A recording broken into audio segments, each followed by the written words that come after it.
মালতী রান্নাঘরের এক কোনায় ঝুড়ির উপরে বসেছিল। তখনই তার শাশুড়ি মা রান্নাঘরে আসে।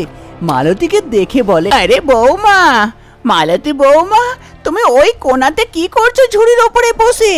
পায়খানা করছো না তো আবার ওই ঝুড়িতে?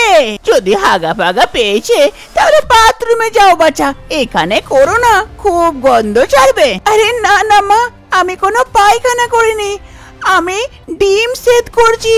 ডিম পেরেছি তো, তাই সেই ডিমগুলোর উপরে বসে সেদ্ধ করছি। কি, তুমি ডিম পেরেছো? মানুষে কি ডিম পারে? আমাকে বোকা পেয়েছো নাকি গো? আরে মা, আপনার বিশ্বাস হচ্ছে না তো আসুন দেখুন, দেখুন দুইটো ডিম পেরেছি। তারপর শাশুড়ি মা যেমনই দেখে ডিমগুলোকে, শাশুড়ির মতো আশ্চর্য হয়ে যায়। আরে বৌমা, মানুষে আবার ডিম পারে? প্রথমবার শুনলাম। হ্যাঁ মা, এখন মডার্ন যুগে মানুষও ডিম পারে। দেখুন না, দুটো ডিম পেরেছি। এইগুলোর উপরে বসে ডিমগুলোকে গরম করছি যাতে তাড়াতাড়ি আমার বাচ্চা বেরিয়ে আসে, আপনার নাতি পোতা। কি জানি বাছা, আজকালকার যুগ এত তাড়াতাড়ি পাল্টাচ্ছে, কিছু বুঝতেই পারি না। মানুষেও ডিম পারছে, আগে তো পাখি মুরগি এরা ডিম পারতো, আজকাল কি জানে কি হচ্ছে। যাও বৌমা, বসে যাও ডিমগুলোর উপরে, দেখো আমার নাতি পোতাকে ভালো করে রাখিও। এ বলে শাশুড়ি মা সেখান থেকে চলে যায়।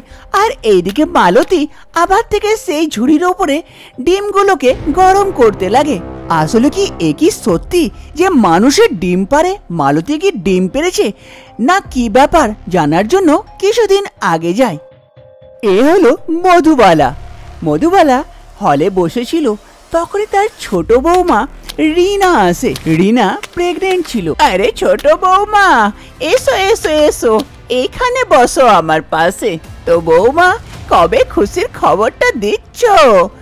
আরে মা, একটু সবর রাখুন, এখন তো 6 মাস হচ্ছে, একটু কিছুদিন সবর রাখুন, তারপরে আপনার নাতিপোতা যা হবে আপনার কোলে খেলবে।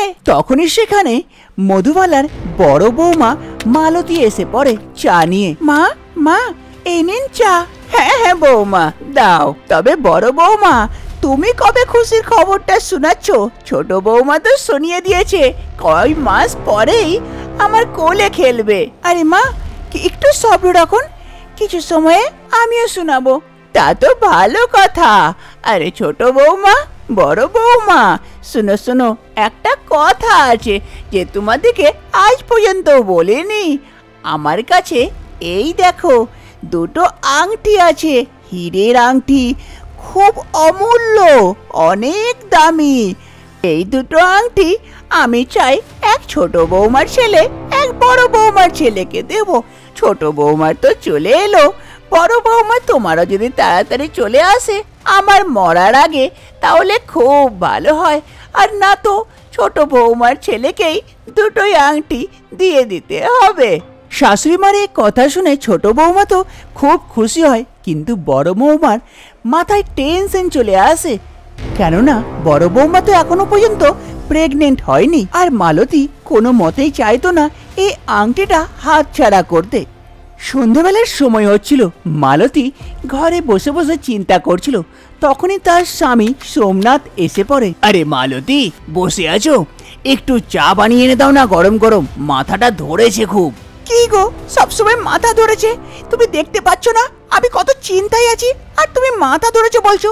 এসো বসো, তোমাকে এমন একটা কথা বলবো যে তোমার মাথাটা সঙ্গে সঙ্গে ছেড়ে যাবে। এমন কি কথা গো? কোনো খাজানা পেয়েছো নাকি? হ্যাঁ হ্যাঁ, ওই রকমই ধরো। মায়ের কাছে দুটো বড় বড় হীরের আংটি আছে, অমূল্য, অনেক দামি। আর মা সেই দুটো আংটিকে নিজের বড় বৌমা আর ছোট বৌমার ছেলেকে দিতে চাইছে। হ্যাঁ, তো এ তো ভালো কথা। ভালো কথা না, ঘোড়ার মাথা। রিনা প্রেগনেন্ট আছে, কয় মাস পর ওর বাচ্চা হয়ে যাবে, ওর বাচ্চাকে মা আংটিটা দিয়ে দেবে। কিন্তু আমি তো প্রেগনেন্ট না, আমার তো বাচ্চা হয়নি, তো আমি পাবো না। আর মা বলেছে মরার আগে যদি আমার বাচ্চা হলো তবেই পাবে, না তো রিনার বাচ্চাকে দুটোই আংটি দিয়ে দেবে। আরে তো এখন আমি কোথা থেকে বাচ্চা পয়দা করব? হ্যাঁ, তুমি ছাড়ো, আমাদের বিয়ে হওয়া 3 বছর হয়ে গেল, এখন পর্যন্ত কিছু হলো না, আর তুমি এখন কিছু করবে? যা করার আমাকেই করতে হবে। আরে মালতী, এ কি বলছো তুমি? তাহলে তুমি কি? আরে না না, নোংরা মাথা কোথাকার। আমি কিছু ভাবছি যে কেমন করে মায়ের কাছে সেই আংটিটা নেওয়া যায়, আর তোমার মাথায় তো এই আবর্জনাই ঢুকে আছে।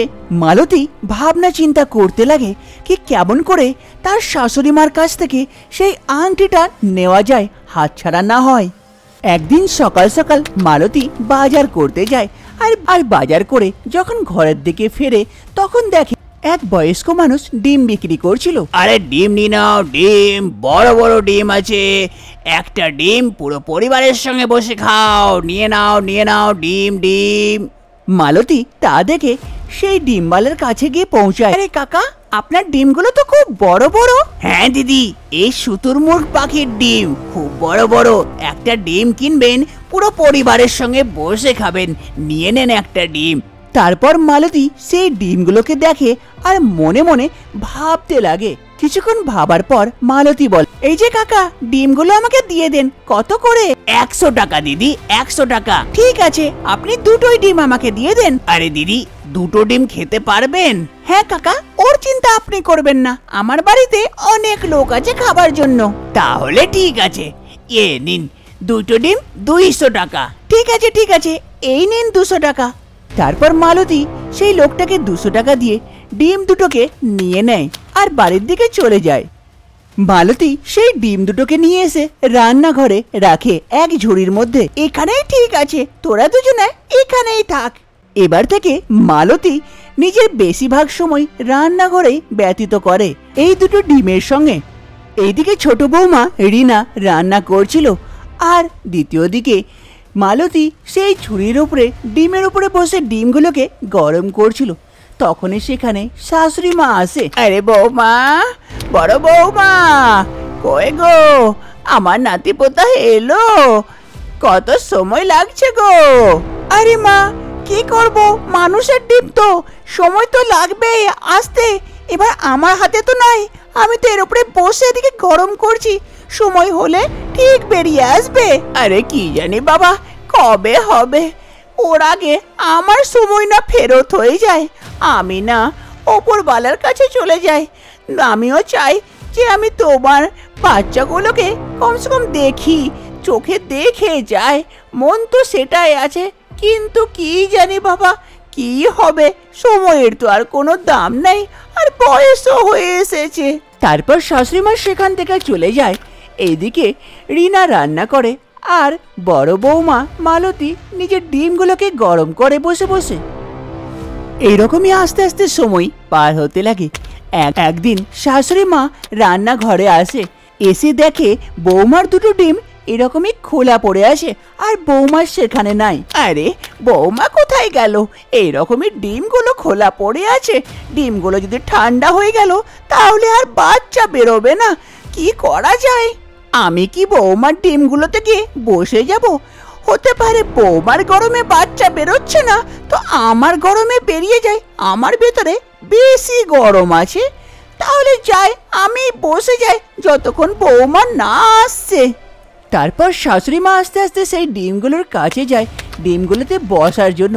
তারপরে আস্তে আস্তে শাশুড়ি মা বসার জন্য সেই ঝুড়ির উপরে চাপে, কি হঠাৎ করে শাশুড়ি মার পাটা স্লিপ করে যায় আর ডিমের উপরে ঢপ করে বসে যায়। ঢপ করে বসাতে ডিম দুটো ফেটে যায়। আরে কি হয়ে গেল, সর্বনাশ, এবার কি হবে?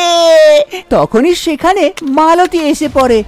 মালতী এসে যেমনই এই অবস্থা দেখে, মালতী জোরে জোরে কান্নাকাটি আরম্ভ করে।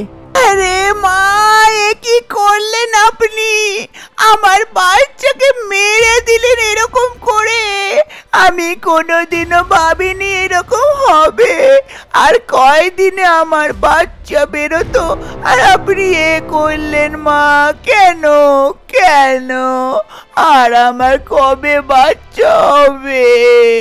আরে বৌমা, খুব বড় ভুল হয়ে গেল গো, আমার অনেক বড় পাপ করে ফেললাম, নিজের নাতি পোতাকে এরকম করে মেরে ফেললাম, খুব বড় ভুল হয়ে গেছে আমার, আমাকে আর উপরওয়ালা মাফ করবে না। মধুবালার খুব আফসোস হয় এই ডিম ফাটাতে। এরকমই কিছু সময় পার হয়ে যায়। ছোট বৌমার বাচ্চা হয়ে যায়। শাশুড়ি মা সবাইকে এক জায়গায় ডাকে, আরে ছোট বৌমা, এই নাও, এই আংটিটা তুমি নিজের বাচ্চাকে দিও বড় হলে। আর বড় বৌমা, তুমিও এই আংটিটা নাও। আমার আজকে ভুলের জন্য তোমার সেই ডিমগুলো ভেঙে গেল, না তো তোমারও বাচ্চা হতো। আমাকে উপরওয়ালা কোনোদিনও ক্ষমা করবে না গো। তোমারও বাচ্চা হলে এই আংটিটা ওকে দিও। আরে মা, অত আফসোস করে কি হবে? যাকে যাবার ছিল সে চলে গেল, আবার সময় হলে ঠিক আমি ডিম দিয়ে দেবো। এই আংটিগুলো পাওয়াতে ছোট বৌমা আর বড় বৌমা খুবই খুশি হয়। দুজনেই যখন ডিব্বাটা খুলে সেই হীরাটা দেখে দুজনের মনে খুব খুশি হয়। ছোট বৌমার তো বাচ্চা হয়েছিল, কিন্তু বড় বৌমা নিজের চালাকির সঙ্গে সেই আংটিটাকে পেল। গল্পটা তো শেষ, কিন্তু আপনাদের জন্য একটা প্রশ্ন থাকলো, যদি মানুষেও ডিম দিত তাহলে কেমন হতো নিশ্চয়ই জানাবেন।